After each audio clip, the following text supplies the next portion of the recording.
Olá, bom dia, boa tarde, boa noite para todos aqueles que me virem e ouvirem a minha história. Mais uma vez, aqui estou para trazer uma história de vida. E desta vez, a história é sobre a lei do retorno. Esta história é sobre colher aquilo que plantamos e que muitas vezes o fazemos sem darmos conta que estamos a colher não o bem, mas o mal para nós próprios. Então esta história é uma história muito simples, mas bastante interessante. Um homem trabalhava para um grande empresário, um empresário da construção civil, já há mais de 40 anos. E faltava apenas 4 mesinhos para ele se reformar. E o homem estava deliciado, estava muito entusiasmado para que esse dia finalmente chegasse, porque era hora de poder descansar e viver mais a vida juntamente com a sua esposa. Então, um certo dia, o patrão chegou ao pé dele e disse-lhe: António, sei que estás quase a deixar-me, estás quase a reformar-te, mas antes de realmente te ires embora, eu gostaria de te dar o teu último trabalho para ti. Tenho aqui uma planta, tenho aqui um valor total para comprares todo o material que vais precisar de primeira qualidade para construir uma mansão. Quero uma casa bonita, quero que tu faças o melhor, que tenha espaço, que tenha bastantes quartos e que além disso que possas usar todo o material de primeira qualidade. Uma casa mesmo de luxo, uma casa bonita. O António, claro, aceitou o trabalho, mas muito contrariado. Depois de tanto tempo a trabalhar de modo tão correto, tão honesto para o patrão, porque é que ele havia de ter que estar a pedir aquilo há 4 meses? Era um trabalho que ele não conseguia fazer em 4 meses. Era um trabalho para fazer em 8 meses, no dobro do tempo. Portanto, ele ficou mesmo muito irritado e ele, mas porquê é que será que ao fim de 40 anos, agora que eu queria realmente descansar, porque é que ele me está a dar este trabalho? E viu aquilo quase como um castigo e não como um trabalho normal, algo que se estava a pedir. Ele achava que não era justo. Era daquela maneira que o patrão estava a retribuir tantos anos de lealdade e dedicação. Ok, mas claro, disse-lhe que sim, que ia fazer. Depois de pensar, começou a trabalhar, mas com um plano totalmente diferente que ele tinha em mente. Em vez de usar material de primeira qualidade, para a casa compraria tudo da pior qualidade. E assim ainda conseguia ficar com algum dinheiro para ele e o patrão nem notaria. E conseguia terminar a casa em 4 meses, que era esse o tempo máximo que ele queria estar a trabalhar ali. Então, iniciou a obra, mas seguindo os seus planos.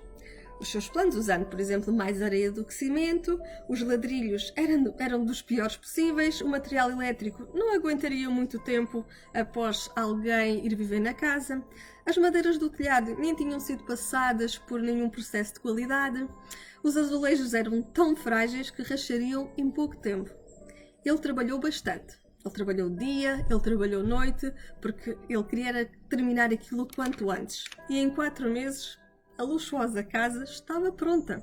Mas ele sabia que a casa não era segura e que quem a comprasse teria um grande prejuízo. E em pouco tempo iriam aparecer as primeiras rachaduras, vazamentos na casa. Mas ele não queria saber. Afinal, ele estava prestes a reformar-se porque ele agora havia de estar preocupado com algo que já não lhe interessava mais.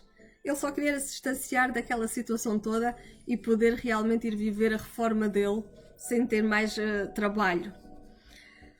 A única coisa que ele teve cuidado foi a fachada da casa. Pôs a casa muito bonita, quem olhasse para a casa iria achar uma casa mesmo luxuosa, linda. Aquele tipo de casa e com alguns pormenores para que enchesse os olhos dos interessados na compra da casa. Assim foi. Chegou o dia de se reformar e o dia de entregar a casa ao patrão. O patrão foi ter com ele e o António lá lhe foi mostrar a casa. E o patrão estava todo contente a ver a casa porque tinha tanta confiança no António que nem se apercebeu se o material era de primeira qualidade ou não. Sim, se o António fez é porque estava bem feito, porque sempre confiou nele em todos aqueles 40 anos em que ele trabalhou para ele, tinha sido sempre um bom funcionário. Então, depois de mostrar a casa e o patrão estar fascinado, pela casa, ele disse ao António. Colocou a mão dele em cima do ombro do António e disse-lhe: meu grande amigo, hoje é o nosso último dia juntos. Você sempre foi um ótimo funcionário e sempre foi muito leal, foi sempre muito honesto e muito trabalhador. Sempre tive muita confiança em si. E para lhe agradecer por todos estes anos, por estes 40 anos de trabalho, tens aqui esta chave. Tens aqui a chave. Isto é para ti.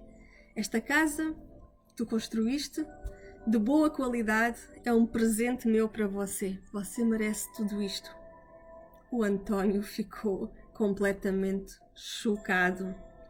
Ficou chocado com aquilo que estava a ouvir do patrão e desatou a chorar imenso. Até que o chefe pensava que aquelas lágrimas eram lágrimas de alegria, que ele estava emocionado pela alegria de ter uma casa nova. Aquela seria a casa dele e da família. Mas na verdade eram lágrimas de arrependimento. Arrependimento porque ele sabia a maldade que tinha feito. Pois, sem se dar conta, deixou o veneno do seu coração ser derramado sobre o maior presente que ele havia recebido em toda a sua vida, a sua própria casa. Por vezes, deixamos um sentimento ruim tomar conta de nós e assim fazermos algo com a intenção de prejudicar os outros ou prejudicar alguém, sem perceber que quando agimos assim, os maiores prejudicados somos nós mesmos e não os outros, e foi exatamente o que aconteceu com o António. Por isso, cuidado com as suas atitudes e as suas ações do dia a dia. O perdão vem de Deus, mas o retorno do que a gente planta vem da vida. Não existe castigo nem recompensa. Existe sim consequência. Vale a pena pensar nesta história que nos fala da lei do retorno. Pensem nisto e fiquem bem. Um beijinho e até à próxima semana com mais uma história de vida. Beijinho!